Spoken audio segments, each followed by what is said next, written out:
Queridos, vamos abrir a palavra de Deus no livro de Gênesis, capítulo 25, e façamos a leitura, ouçamos a leitura do verso 27 até o verso 34. Passagem bastante conhecida, o episódio em que Esaú vende o seu direito de primogênito. Gênesis 25, de 27 a 34. Cresceram os meninos. Esaú tornou-se perito caçador, homem do campo. Jacó, porém, era homem pacato e morava em tendas. Isaque amava Esaú, porque se saboreava de sua caça. Rebeca, porém, amava Jacó. Jacó tinha feito um ensopado, quando Esaú, exausto, veio do campo e lhe disse: por favor, me deixe comer um pouco da coisa vermelha, essa coisa vermelha aí, pois eu estou exausto. Por isso deram-lhe o nome de Edom.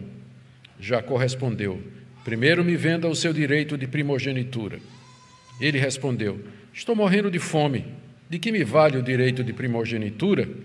Então Jacó disse: primeiro jure. Esaú jurou e vendeu o seu direito de primogenitura a Jacó. E Jacó deu a Esaú pão e um ensopado de lentilhas. Ele comeu, bebeu, levantou-se e saiu. E assim Esaú desprezou o seu direito de primogenitura. Até aqui, queridos, a leitura da palavra de Deus. Vamos pedir a iluminação do Espírito Santo para que nós possamos compreender essa passagem e de que maneira ela pode se aplicar aos nossos corações nessa noite. Sim, nosso Deus, nós estamos diante de Tua palavra eterna, a Tua palavra inspirada, infalível, e nós carecemos de direção do Espírito Santo, o mesmo Espírito que a inspirou, para que possamos compreendê-la e aplicá-la ao nosso coração. Nós oramos por cada pessoa aqui presente, o Senhor conhece o coração de cada um, a situação em que se encontra, e nós pedimos que, pela obra do Teu Espírito Santo, essa palavra lida e explicada seja usada para atender às necessidades que o Senhor tão bem conhece. É o que nós te pedimos em nome de Jesus. Amém. Amém. Queridos, na passagem anterior que nós lemos e explicamos, ainda aqui no capítulo 25, nós vimos como Moisés registrou o decreto de Deus concernente aos dois filhos de Isaque. Eles estavam lutando no ventre de Rebeca, que foi consultar a Deus, perguntando de onde vinha aquele conflito dos gêmeos ainda no seu ventre. E, como resposta, teve uma profecia a respeito de que o menino mais novo haveria de dominar sobre o mais velho.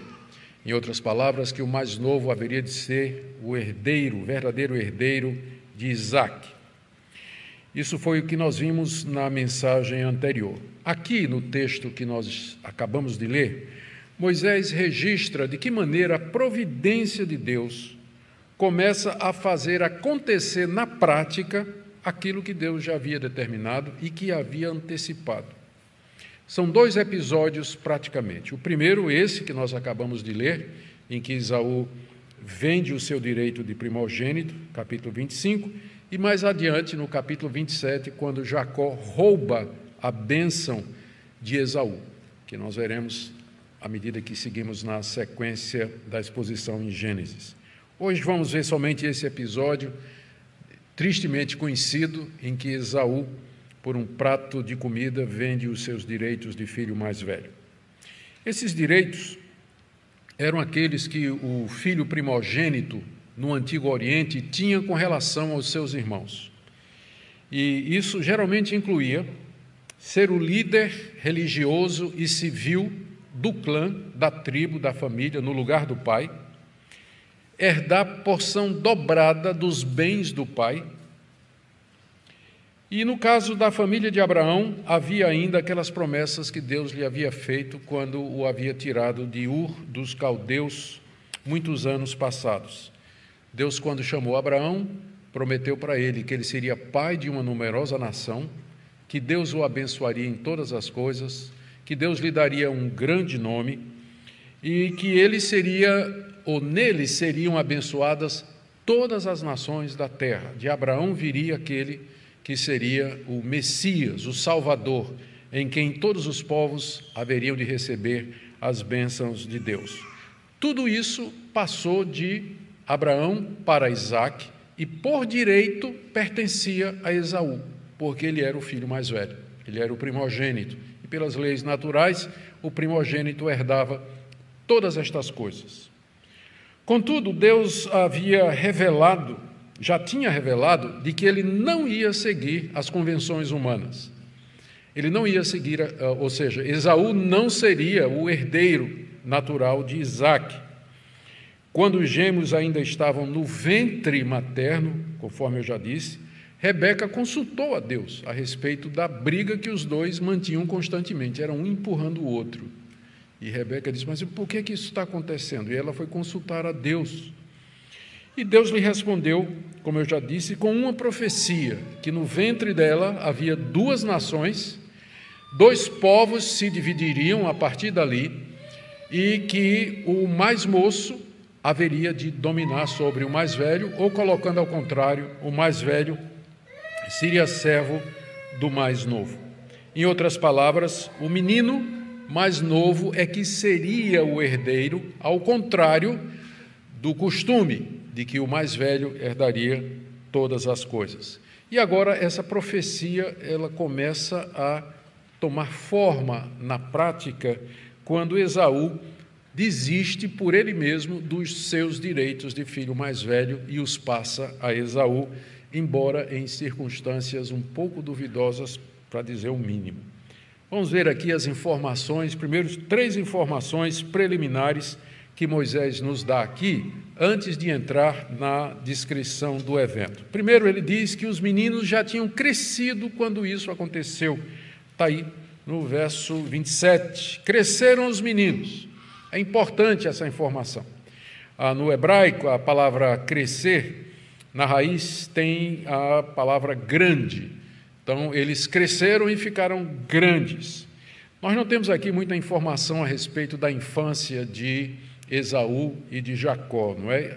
Mas isso é típico da Bíblia, que ela foca sempre nos eventos relevantes dos biografados. Ela não pretende ser uma biografia nos termos modernos, como nós conhecemos hoje. Um exemplo, talvez o exemplo mais conhecido, é o fato de que os 4 evangelhos, eles não dão uma palavra a respeito da vida de Jesus, dos 12 aos 30 anos, nada. Nós não sabemos nada do que aconteceu dos 12 aos 30 anos de Jesus, porque os evangelhos, a Bíblia como um todo, se preocupa com a vida das pessoas tão somente naqueles fatos que são relevantes para a história da redenção, aquilo que Deus está fazendo no mundo para o cumprir dos seus planos e para a realização do seu decreto eterno. O único evento nesse período em que as crianças cresceram, que talvez fosse relevante, talvez não, provavelmente é bem relevante, embora não esteja narrado aqui, foi que eles conviveram com o vovô Abraão. Eles conviveram com o vovô Abraão. Abraão morreu quando eles tinham 15 anos de idade. E antes de morrer, certamente, eles tinham aprendido com o avô as histórias das peregrinações de Canaã.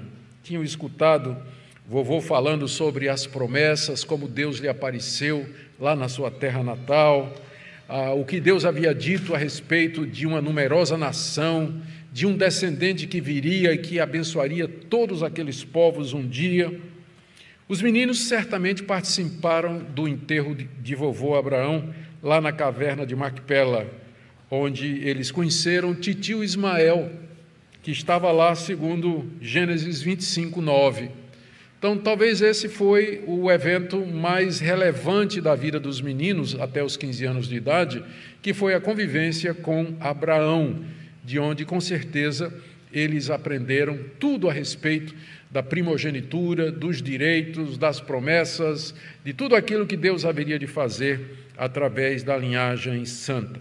Portanto, essa informação de que, no verso 27, cresceram os meninos, ela está aqui, para deixar claro que a decisão que Esaú vai tomar de vender a sua primogenitura não foi de um adolescente, não foi de uma criança desavisada, mas de uma pessoa já grande, uma pessoa que tinha conhecimento, que ele tinha entendimento, ele sabia exatamente o que ele estava fazendo, ele tinha conhecimento dos seus direitos de filho mais velho, e quando os vende, vende sabendo o que é que ele está fazendo. Essa é a primeira informação que Moisés nos dá aqui do crescimento dos meninos, preparando o cenário. A segunda informação é que os pais dos meninos tinham gostos diferentes, é que eles se tornaram, isso vai ser o terceiro ponto, é que eles se tornaram pessoas bem diferentes, embora gêmeos. Se tornaram duas pessoas opostas. Esaú, nos diz aí ainda o verso 27, ele se tornou um perito caçador, homem do campo. Ou seja, ele vivia ao ar livre, gostava de viver nos campos e sabia caçar muito bem, tinha habilidades como caçador. Provavelmente com arco e flecha, o arco e flecha de Esaú vai aparecer no capítulo 27 com mais clareza, mas com certeza com arco e flecha e armadilhas para pegar veados, para pegar aves e qualquer outro tipo de bicho que fosse comestível. Ele caçava esses animais e os preparava para a sua família, especialmente para seu pai. Antes de Esaú, a Bíblia registra um outro caçador, muito perito, muito hábil, que se tornou muito famoso, chamado Nimrod. Só que a fama dele era uma fama triste, porque ele foi o fundador de Babilônia e ele era o líder de uma civilização que se levantou contra Deus, acarretando mais adiante o juízo da Torre de Babel. Então, quando Moisés aqui diz que Esaú se tornou um perito caçador, a gente quase que pode ler nas entrelinhas a tentativa de fazer uma ligação já com Nimrod, que era esse homem profano, inimigo de Deus, que não queria se sujeitar a Deus, que eventualmente vai ser o que vai acontecer com Esaú. Mas Esaú então segue esse caminho, perito caçador, vivia no campo, um homem viril, um homem que gostava do ar livre, com a disposição para fazer tudo aquilo que esse tipo de vida certamente exigia. Jacó, ao contrário, diz aí o texto, no verso 27 ainda, o contraste é introduzido pelo porém, não é? Jacó, porém, ao contrário de Esaú, era homem pacato e morava em tendas. A expressão homem pacato também pode ser entendida como ele era um pastor de ovelhas. Era um homem tranquilo, que ficava ali cuidando das ovelhas do rebanho da família. A gente sabe que essa era a profissão dele, porque mais tarde é essa profissão que ele vai exercer. Quando ele vai para a Mesopotâmia, fugindo do seu irmão, vai para a casa do seu tio Labão e lá vai trabalhar no campo, cuidando das ovelhas do seu tio, em troca da sua futura esposa, Raquel, não é? Mas nós vamos chegar lá. Mas a profissão de Jacó, enquanto que Esaú era um perito caçador, Jacó era um homem mais caseiro. Ele ficava mais em casa, gostava de pastorear o rebanho, isso exigia naturalmente muita paciência. A gente sabe o trabalho que ovelhas dão, então ele precisava ser realmente um homem muito paciente e muito pacato, tranquilo. E diz aí que ele vivia em tendas, que era o ideal daquela época do líder de um clã, não é? Viver em tendas era bem caseiro. Isso não quer dizer, embora a palavra pacato também possa significar, no hebraico, alguém moralmente perfeito, não é o caso de Jacó. Nós vamos ver mais adiante que ele era capaz de enganar as pessoas e ele era capaz de tirar proveito das coisas para alcançar o objetivo que ele desejava. Mas o ponto aqui é que essas diferentes vocações e estilos de vida dos dois irmãos vão mais adiante desempenhar um papel importante na história. E é por isso que isso está aqui, porque a profissão de cada um deles e o caráter de cada um deles prepara o cenário para o evento central, que é aquele momento em que Esaú vende a sua primogenitura a Jacó por um prato de comida. A terceira informação que Moisés nos dá aqui, ainda na fase de preparação para o evento, é que os meninos eram prediletos do pai e da mãe, no sentido de que os pais tinham predileções diferentes. Nós lemos isso aí no verso 28. Isaque amava Esaú, porque se saboreava da sua caça. Rebeca, porém, amava Jacó. Isaque amava Esaú. Não quer dizer que odiasse Jacó. Tanto é que a melhor tradução seria Isaque amava mais Esaú. A nova tradução na linguagem de hoje, ela já traz dessa maneira aí, porque é isso que significa. Não é que ele odiasse Jacó, mas ele tinha predileção pelo seu filho mais velho. E a razão não era das mais nobres, é porque ele gostava de comer a caça de Esaú. Ele gostava mais do tempero de Esaú do que dos ensopados de Jacó.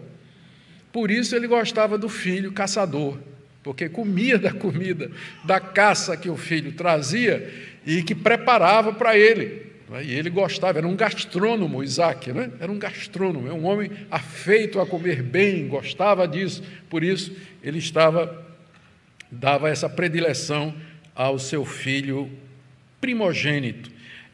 E agora, é claro, né? Não podemos desprezar o fato de que, sendo o primogênito, Esaú era o predileto do seu pai, porque seria o seu herdeiro natural, mesmo que Isaque soubesse da profecia, mesmo que Isaque soubesse da resposta que Deus tinha dado à sua esposa Rebeca, com relação aos meninos que estavam no ventre dela, ainda antes de nascer. Isaque sabia que tinha sido dito que Esaú seria servo de Jacó, mas mesmo assim, ele tinha predileção pelo mais velho, talvez na expectativa de que aquela profecia não se cumprisse. O fato é que ele amava Esaú porque era o mais velho, porque gostava da sua caça, e aqui ele está seguindo no caminho do seu pai Abraão, porque Abraão gostava era de Ismael, o seu primogênito, e foi com muito a contragosto que Abraão mandou Ismael embora, quando Deus disse: quem vai ser o seu herdeiro é o mais moço, Isaque. E aqui a história está se repetindo. Não vai ser o mais velho de Isaque que vai ser o herdeiro, mas o mais moço. Mas Isaque parece ignorar isso, parece ter esquecido dessa profecia, dessa palavra de Deus, de quem seria o verdadeiro herdeiro, e por conta da comida que seu filho fazia, ele tinha essa predileção, ele favorecia muito mais o seu filho mais velho do que o seu filho mais moço. Em contraste, note o porém aí, bem enfático do verso 28, Rebeca, porém, em contraste à atitude de Isaque, que favorecia Esaú, Rebeca, porém, amava Jacó. Amava Jacó. E a gente não pode especular muito, mas pelo que a gente conhece de Rebeca até agora, aquela moça de fé que atendeu o chamado de Deus para sair lá de Padã Arã, noroeste da Mesopotâmia, terra dos seus pais, para vir viver com Isaque, uma pessoa que ela não conhecia. Isso tudo já fala do caráter de Rebeca. Era uma moça temente a Deus, crente, e a razão, à luz de tudo isso, a razão mais provável pela qual ela amava Jacó, acima do seu filho Esaú, que era o mais velho, era exatamente a promessa que tinha sido feita para ela. É a resposta que ela teve quando ela perguntou a Deus: Deus, por que meus filhos estão brigando no ventre?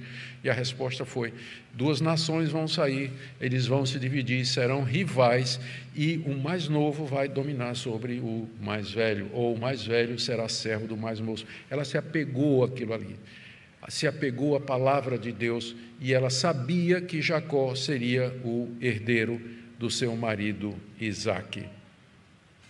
Estaria relacionado, portanto, com a sua fé.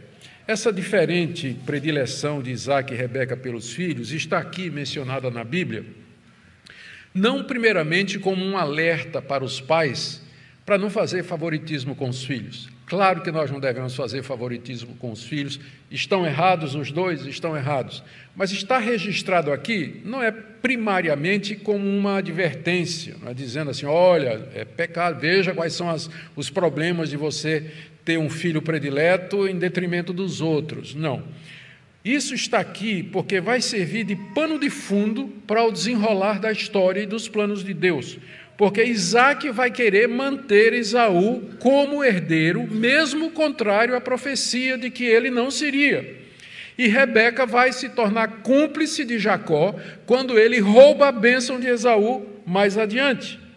E aqui o que nós vemos é como a mão de Deus, esse é o ponto, como a mão de Deus silenciosamente, pelas ações humanas, faz com que seu plano eterno aconteça na história e se concretize na prática. Através das decisões livres de suas criaturas, Deus cumpre os seus planos eternos. Ele já tinha determinado, antes da fundação do mundo, que o herdeiro de Isaac seria Jacó. E agora, à medida que a história prossegue, Deus, como hábil tecelão, vai fazendo o tecido da história acontecer, de forma que no final ele vai ter o seu plano exatamente como ele determinou, e isso através das decisões das pessoas.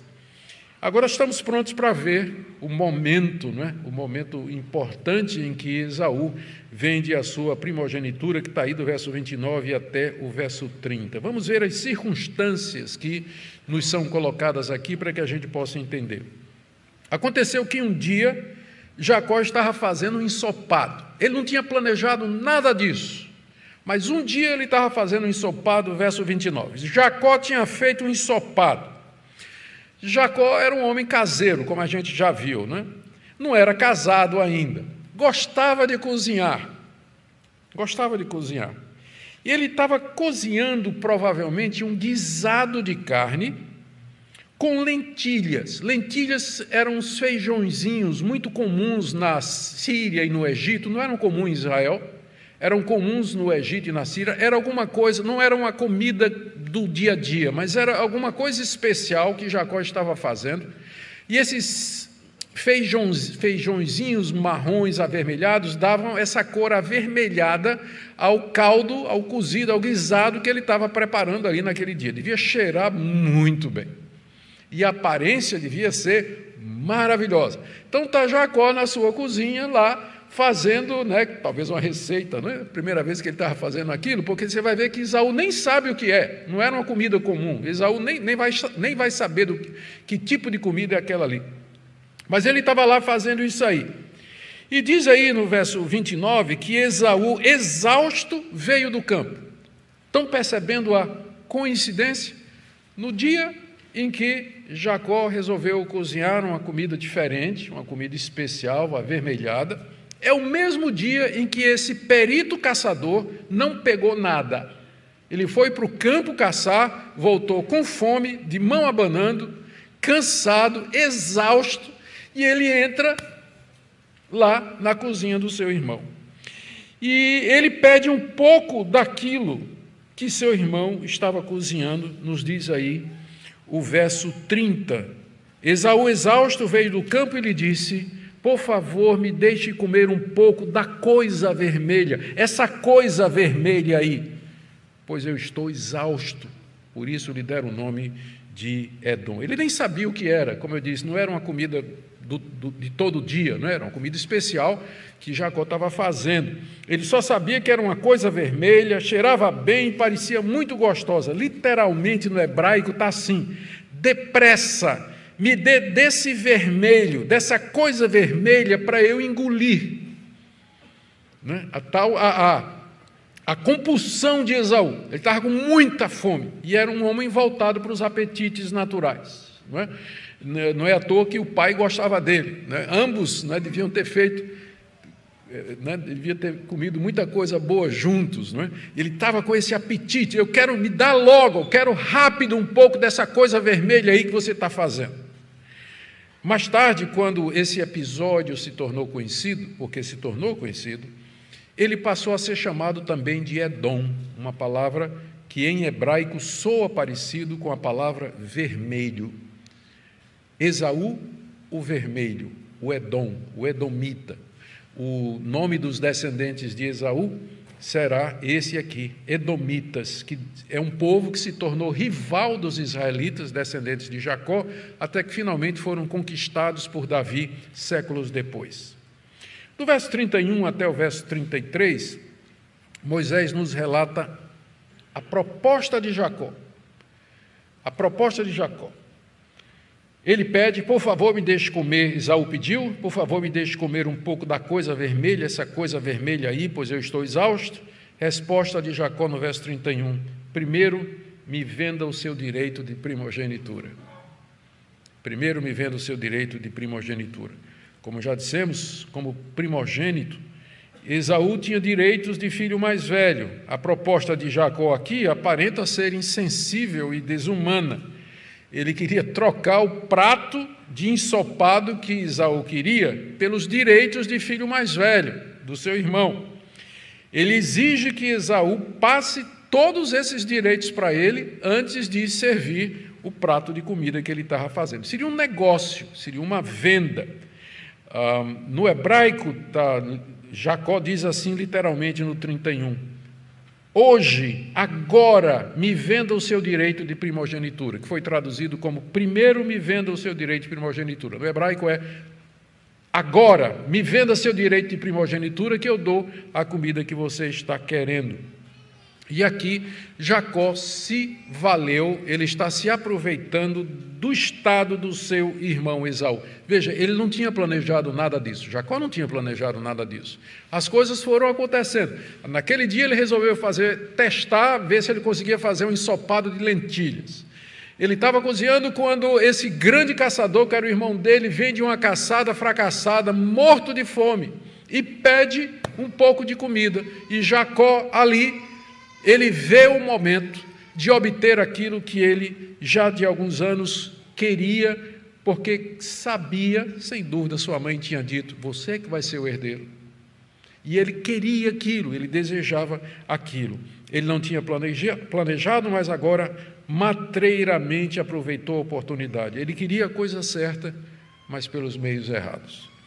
E Esaú, para horror dos leitores, né? Dizia assim, mas rapaz, como é possível um negócio desse? Esaú concorda com o negócio.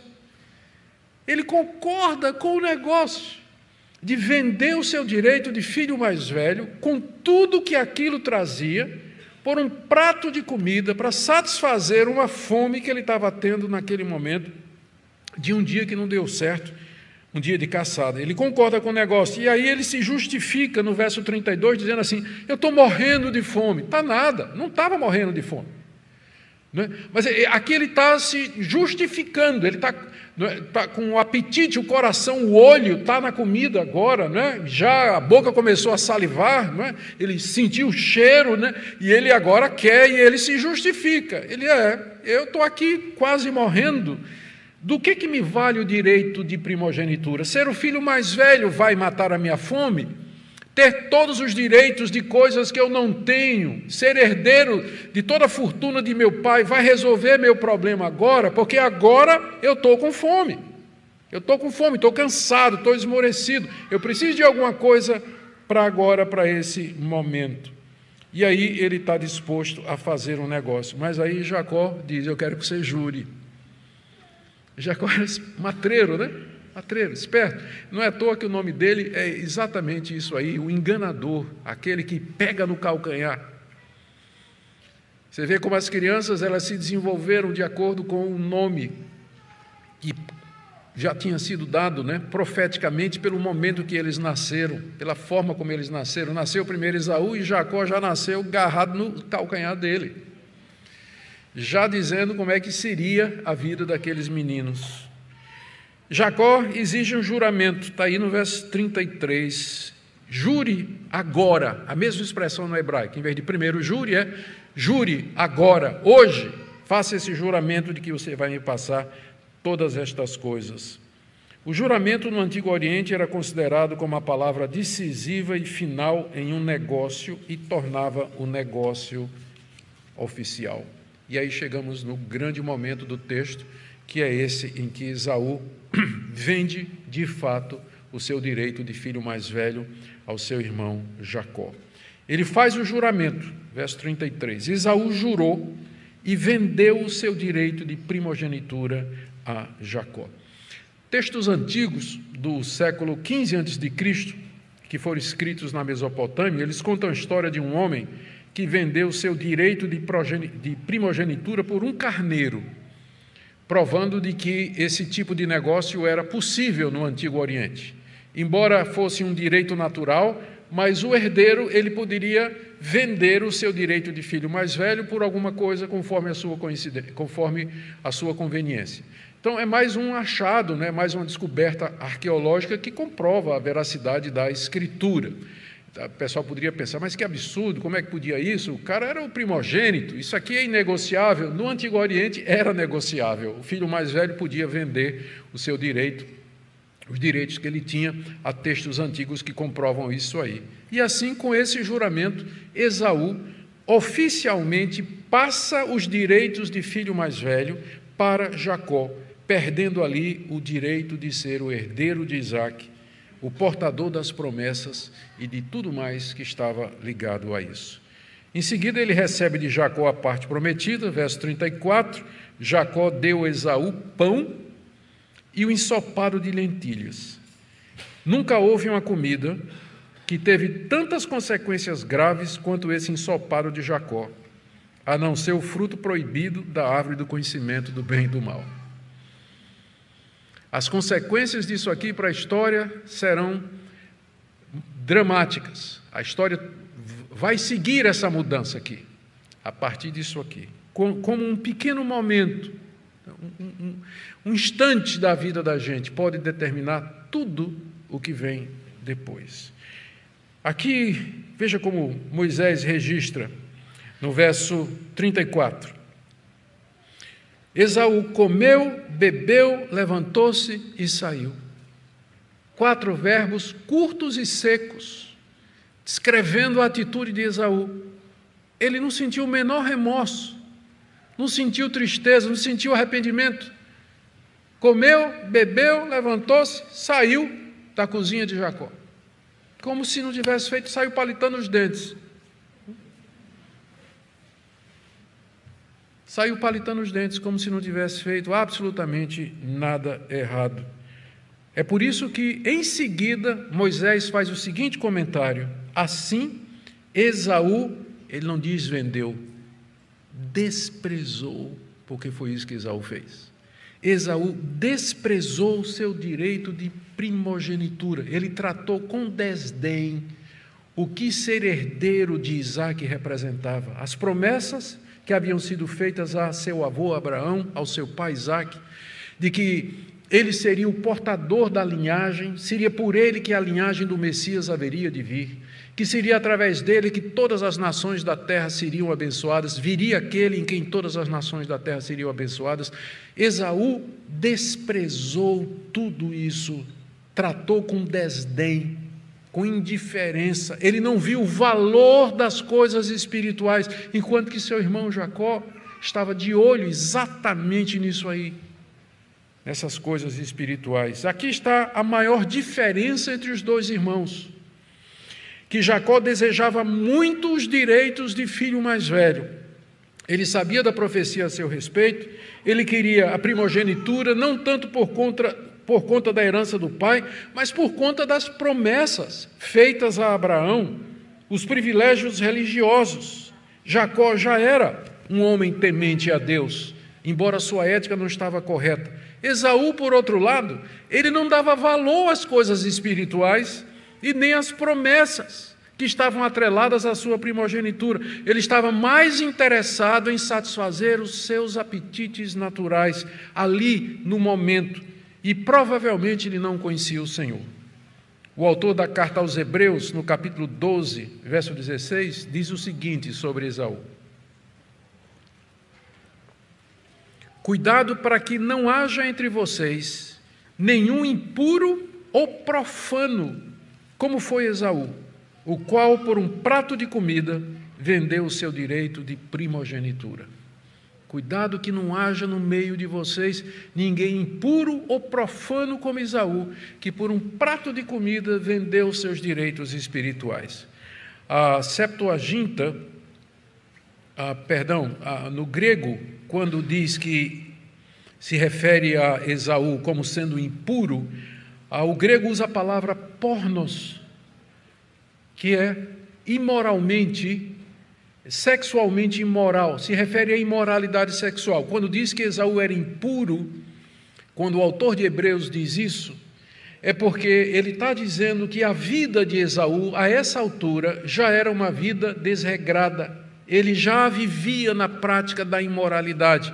E isso vai ficar mais claro adiante com os casamentos que ele vai fazer, Esaú. Mas ele era impuro sexualmente, pornoi é a palavra que é usada aqui. E ele era também profano. Profano é alguém que não tem apreciação nem respeito pelas coisas sagradas, trata com desdém, com indiferença, não vê valor nenhum e é capaz de vender tudo por um prato de comida.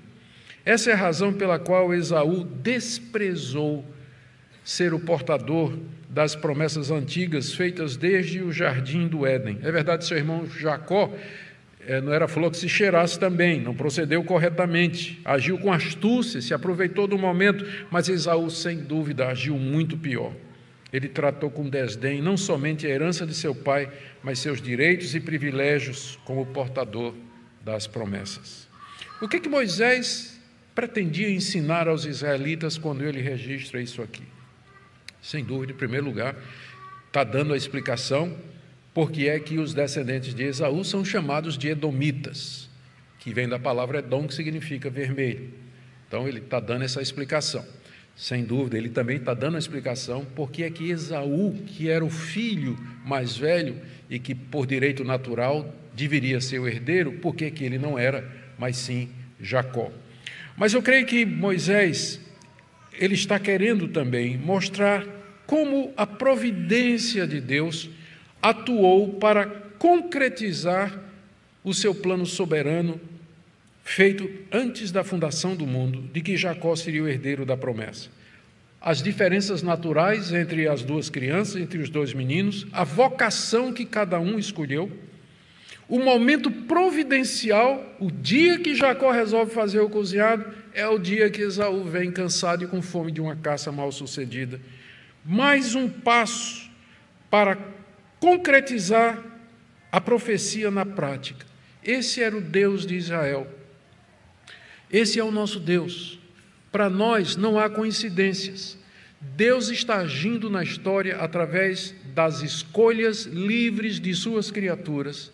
Deus age na história através dos eventos que acontecem, por menores que sejam, para realizar o seu plano eterno, de uma maneira que nós não sabemos.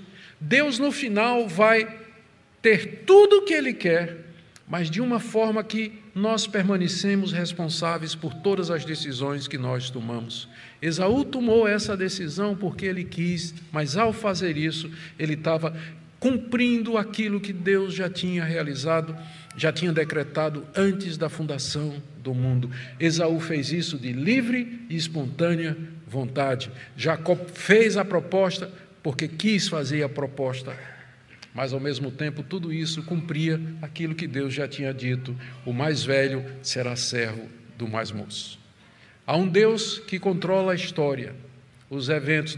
Não existe sorte, acaso, azar, destino, coincidência, mas um Deus por cuja permissão os passarinhos caem no chão.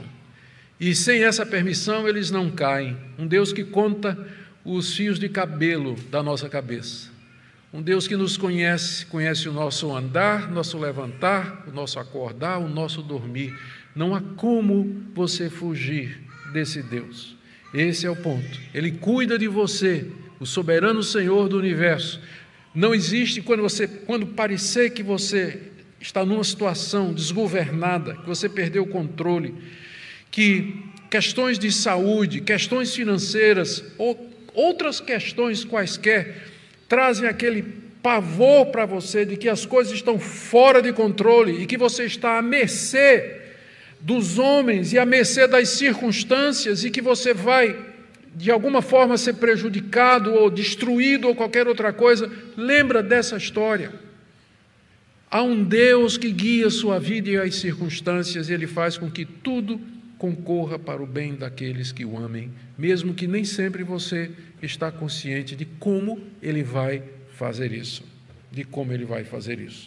Essa é a primeira lição, muito importante para os israelitas que estavam próximos a entrar na terra prometida. Eu creio que é uma segunda lição muito importante aqui que Moisés quer lembrar aos israelitas, é que a escolha soberana de Deus daqueles que Ele quer salvar e fazer parte de seu povo não depende dos méritos humanos ou dos preparativos que as pessoas fazem. Por exemplo, Deus subjugou e passou por cima da preferência de Isaac. A preferência de Isaac era Esaú. Deus simplesmente passou a caterpillar por cima disso e disse: não vai ser Jacó. Esaú era o predileto de Isaac, mas Deus tinha outros planos. Jacó era matreiro e espertalhão, não foi por mérito que Deus escolheu Jacó. Se Deus tivesse olhado, algumas pessoas acham que essa escolha soberana de Deus é baseada na presciência de Deus. Então, se Deus tivesse olhado lá no futuro, Ele ia ver que Jacó era um espertalhão, ele era um enganador, e que ele estava disposto a fazer qualquer negócio para obter o que ele queria. Certamente, se a eleição e a salvação fosse com base na presciência de Deus, Jacó não seria o escolhido, porque ele não tinha mérito nenhum, ao contrário. E ele nem era o herdeiro natural. Por isso, os israelitas, eles deveriam lembrar, ali, enquanto eles se preparavam para entrar na terra prometida, de que eles haviam sido escolhidos por Deus, não porque eles eram melhores do que outras nações, porque não eram. Na verdade, eles sempre foram teimosos, obstinados, idólatras, incrédulos contra Deus, desde o dia que Deus os tirou da terra do Egito. 40 anos de rebeldia no deserto. Deus não os havia escolhido por isso, mas pelo seu soberano desígnio, pela sua graça, pelo seu favor, para que ninguém se glorie, para que ninguém bata no peito e diga: eu sou salvo, ou eu fui agraciado, eu tive o meu perdão de pecados, Deus me chamou para ser seu porque Ele viu alguma coisa em mim, porque eu sou melhor do que os outros, porque eu sou especial. Não é. É pela graça soberana de Deus. O que é que nós podemos aprender com essa passagem, queridos, além dessas lições que eu já trouxe aqui? Bom, com certeza, embora não seja o ponto central, cuidado com o filho predileto. Primeira lição. Não é o ponto central do texto, mas está no texto. Então, ter filho predileto dá problema. Segunda coisa, nunca tome decisão quando estiver com fome e cansado. Não é isso? É uma lição importante. Então, primeiro, coma, não faça nenhum acordo antes. Então, coma bem, durma, descanse, e aí com a cabeça fresquinha, os apetites naturais satisfeitos, sente para tomar decisões. Não faça nada no calor da pressa, da angústia, da necessidade, porque muita gente se deu mal fazendo isso. Terceira lição aqui, os perigos da glutonaria e da embriaguez. A comida e a bebida têm sido a causa da queda de muitos. Adão comeu fruto, Noé se embebedou, Isaac era gastrônomo e Esaú vivia para o estômago. Olha o resultado disso aí. Quando a bebida e a comida se tornam ídolos, não é à toa que estão lá na lista das obras da carne em Gálatas capítulo 5. A glutonaria e a embriaguez. Não são poucos aqueles que caíram por conta desses pecados que a gente fala tão pouco na igreja. A gente fala muito de adultério, de desonestidade e esses pecados mais escandalosos, mas nós estamos vendo em operação aqui outros tipos de pecados que podem ter resultados devastadores. Devastadores. Mas a lição principal que eu queria tirar para nós aqui é essa que a triste história de Esaú nos apresenta. Esaú era profano, ele não dava valor às coisas de Deus e ele trocou tudo isso por um prato de comida. Não são poucos os que cresceram na igreja, e aqui eu estou falando com vocês, filhos de crentes. Foram batizados, aprenderam a palavra de Deus desde cedo, foram instruídos na verdade de Deus e depois simplesmente jogaram tudo isso fora por uma aventura. Uma namorada, um caso, um amigo, uma amizade, qualquer outra coisa. Um trabalho, uma oportunidade em que você simplesmente optou por atender às coisas desse mundo que satisfazem você, em vez de você buscar primeiro o reino de Deus e a sua justiça, sabendo que as demais coisas lhe seriam acrescentadas. Muita gente desdenha os seus direitos de primogênito. Tudo que aprendeu, quando chega numa certa idade e resolve simplesmente dizer assim: eu vou para o mundo, eu quero saber como é lá fora, eu quero experimentar estas coisas, e ele troca todos esses privilégios por prazeres temporários. A Bíblia, nós vamos ver mais adiante, lá no livro de Hebreus diz que depois Esaú se arrependeu e ele quis voltar, e diz lá, não encontrou lugar de arrependimento. Não encontrou lugar de arrependimento. Então pense bem, jovem, você que está sendo instruído, você que está crescendo na igreja, pense bem nas suas escolhas, nas suas decisões, aquilo que está diante de você. Isso que eu digo para os jovens e adolescentes, eu digo para os demais também. Que as pessoas, às vezes, fazem trocas, das quais elas se arrependem depois. Que Deus tenha misericórdia de nós, que não haja entre nós nenhum profano ou impuro como Esaú, que nós valorizemos as coisas de Deus, estejamos sempre gratos pelos grandes privilégios que Deus nos deu. Nós fazemos parte dessa linhagem aqui, a Igreja de Cristo, e isso é um alto privilégio. Não troque isso por um prato de comida. Amém? Ó Deus querido, grave essa palavra no nosso coração. Eu oro por aqueles que estão sendo tentados, que estão vivendo situações difíceis. Oro, Senhor, que o Senhor nos ajude a buscar em primeiro lugar o Teu reino, a valorizar as bênçãos que o Senhor nos promete, aqui e na eternidade. Em nome de Jesus. Amém.